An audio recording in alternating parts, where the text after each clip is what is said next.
Welcome to the 4 Cornerstones of Unfucking Your Fundraising Event. My name is Jenna Watanabe and I'm from the Fundraising Event Company. Before we dive in, I just want to acknowledge that you and your team are already doing incredible work. Your events bring people together, you tell powerful stories, and you raise critical funds. But our team at the Fundraising Event Company came together to identify common mishaps that we see at fundraising events that even the hardest working, most well-meaning development teams can encounter. So what we did is we took over 25 years of our event experience to share pro tips and upgrades that any team can easily apply to maximize every dollar and every moment so you can work smarter, not harder. Basically, we want to help you break records, tell your best story, and make your guests feel like they belong, even if it's on a budget. So here are the 4 cornerstones that we're going to cover. Number 1, how to design a welcoming and efficient registration. Number 2, ideas for event decor on a budget. Number 3, how to make your program sing. And 4, how to maximize in-room fundraising. Our team will take turns talking about each cornerstone, starting with the most common mishaps, along with actionable tips you can implement right away. So let's get into it. Cornerstone 1, welcoming and efficient registration. We were expecting you. Hi, I'm Mary, the CEO of the Fundraising Event Company, and I've spent an unreasonable amount of time getting to know guest data very, very well. So let's talk about guest check-in. You've probably nailed the basics, but I've got some pro tips that can take it to the next level. Here's how you can make guests feel like they belong from the moment they arrive and really drive home the idea of, we were expecting you. Mishap number 1, wait, where do I go? If you want guests to feel oriented and welcomed the second they step out of their car, here's what we found has worked. Send a pre-event email explaining what to expect, where to park, how to find the entrance, and where to go once inside. You'll want to use clear signage to guide the way. Station visible greeters at key points to warmly welcome people and answer any questions. You want everyone thinking, they were expecting me. Mishap number 2, the registration table tornado. Here's a few strategies to make check-in run even smoother. Organize your bid cards numerically and pre-assign them with labels showing each guest's name and table number. Plan for 1 registration computer station per 75 guests. Have additional volunteers ready to pull bid numbers as guests arrive, so everything's ready when they reach the desk. Mishap number 3, lines longer than your program.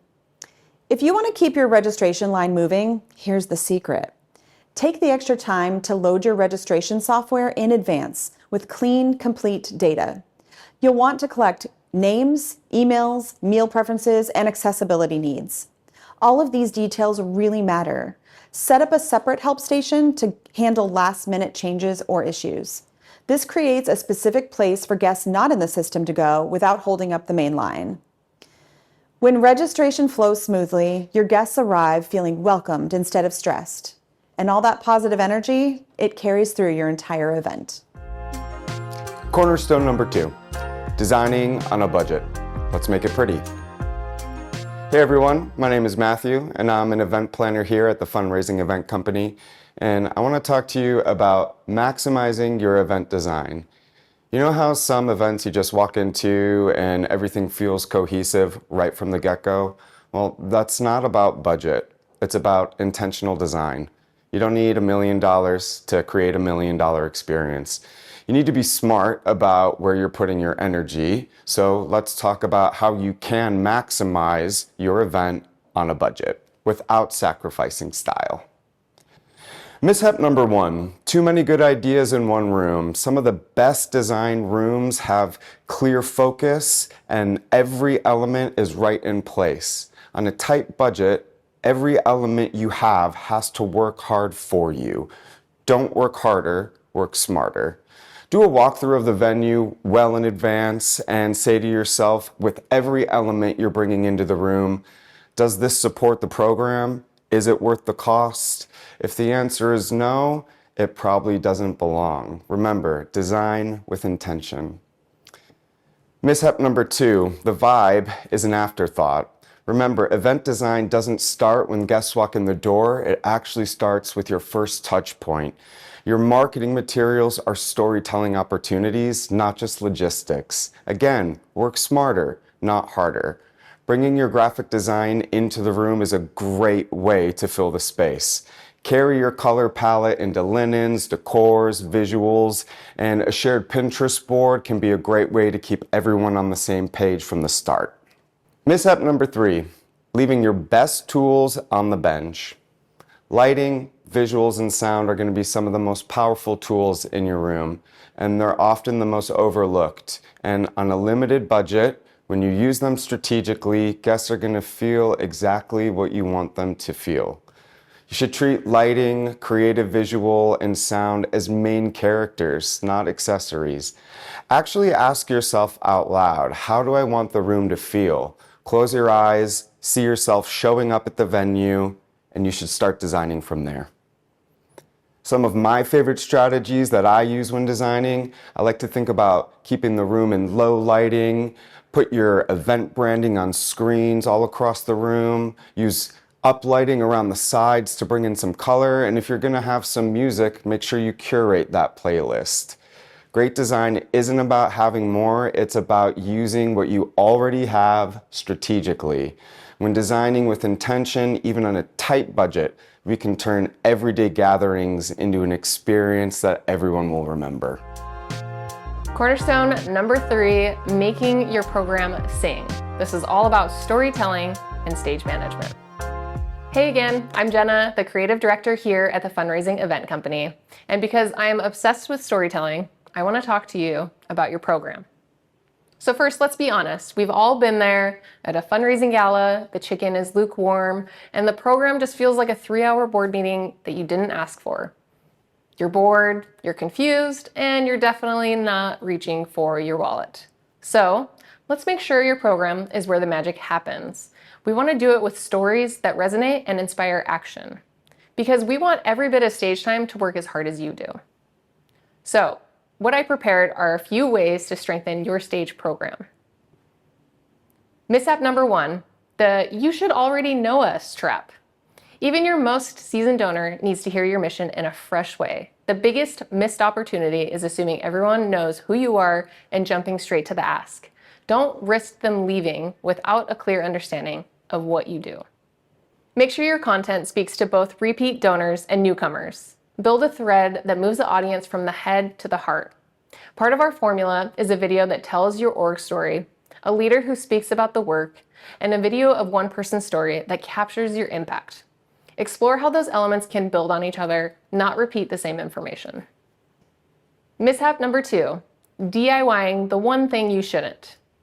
If you get to the part where you ask for money and lose all your storytelling momentum, you're leaving money on the table. We can't recommend enough to hire a benefit auctioneer. They will work off momentum and make donors feel celebrated in real time. And be sure to bring them into planning early. They'll help you with a fundraising strategy to help crush your goals. Then let your storytelling arc build you up to this moment. By the way, if you're skipping the paddle race and you prefer a more community-centric approach, look for opportunities throughout the night to make an ask obvious and meaningful. You can do this with personal notes or custom asks. Otherwise, giving can feel like a chore. Mishap number 3, awkward silences and missed cues.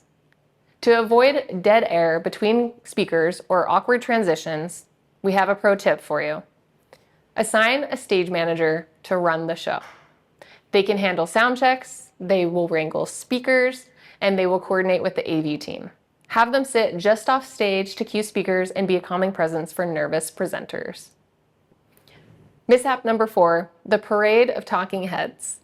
This is not the 80s. We have so many options for storytelling today, so don't limit yourself to just one speaker after the other. Bring in some technology or art. As I mentioned earlier, videos are always great. 2 is our sweet spot, 1 for the mission and 1 for the story of impact. Then make sure you're adding in some mission-related performances like music or dance, or even spoken word. Because when an audience enjoys art together, their heartbeats literally sync up. Most of all, have fun with it and get creative, but just make sure you do it early in the event planning. Great storytelling is going to be your pathway to break fundraising records. And as an honorable mention, please, please, please make sure you're telling your stories ethically. There are so many resources out there, like the Ethical Nonprofit Summit, work from Frank Velasquez Jr., and so much more. Gone are the days of exploitation. We need to empower our people. Cornerstone number 4, maximizing in-room fundraising. Let's break records. Hey y'all, I'm Ryan Goodwin, VP here at the Fundraising Event Company. And our last cornerstone is all about maximizing your special appeal fundraising. Your donors showed up because they believe in your mission. Now let's make sure your fundraising strategy honors that commitment and maximizes their generosity without any gimmicks or awkward silences. Here are some strategies that can help you break through your fundraising goals with thoughtful preparation. Mishap number 1, we can't afford an auctioneer. We hear this all the time, but we can't afford an auctioneer. Well, here's the truth. You can't afford not to hire one. As we just discussed, benefit auctioneers possess a specific skill set for creating a movement of giving in the room. In almost all circumstances, they pay for themselves through implementing a strategy to increase donations. This is an investment, not an expense. Think of them as your fundraising secret weapon. Mishap number 2, winging it without pre-committed gifts. That special moment in the room when petals start to fly? Well, it comes from planning, not hoping. Securing at least 3 gifts in advance at specifically your top 2 levels of giving. This gives you the leverage needed to reach your revenue target. Starting high with big gifts out of the gate raises the bar and sets the expectations. Here's how it works. A leader sets the tone, a first follower shows how to participate, and a second follower builds trust and proves that anyone can join. 3 gifts at your top 2 levels. That's your tipping point moment. Create a financial plan for pre-committed giving and a solicitation plan for who will make the ask. Start this process at least 2 months before your event. Mishap number 3, starting cold, AKA paddle raise crickets. Here's a scenario you want to avoid. The auctioneer asks at the first level of giving and no one raises a paddle. As my 13-year-old would say, max cringe. Remember, giving is a movement. Movement requires momentum. Only start at a level where you can guarantee petals will raise. The magic is in the preparation, not in the hoping. Mishap number 4, the gimmicky multi-ask scramble. Be crystal clear with your main donation ask. We've all seen events with multiple appeals or a last person standing that might work once, but what we don't hear about are the donor conversations afterwards where trust was tested. Ask for what you need once, and let your supporters rise to that moment without tricks or gimmicks. In summary, make a revenue plan, secure pre-committed support, let your trained professional leverage the room into a giving movement, and then sit back and watch the magic unfold and records fall. So there you have it, the 4 cornerstones to unfuck your next event. If you're feeling overwhelmed, just remember there is power in what you're already doing. These strategies aren't about starting over. They're about building on the strong foundation that you have already created. Small tweaks will equal big impact, and you got this. If you want some partners to plan your next fundraising event, we're ready to be an extension of your team. Get in touch with us at fundraisingeventco.com.